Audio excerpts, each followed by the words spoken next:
Today we're going to talk about the life cycle of a penguin. A penguin starts its life as an egg. The female penguin lays the egg.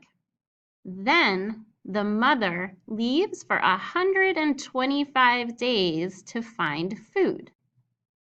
While she's out looking for food, the male penguin keeps the egg warm until mom comes back.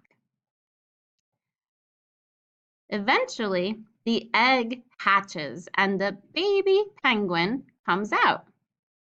The dad feeds the baby by giving the chick milk. Then mom returns and gives the chick regurgitated food.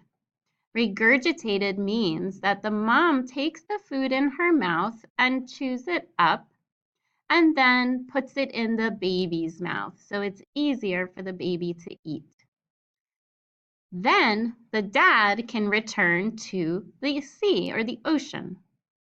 Finally, the baby penguin grows and grows for 4 years until it's time for the penguin to go find a partner. And then the life cycle starts all over again. Now it's your turn. Please tell me, in as many details as possible, the life cycle of a penguin.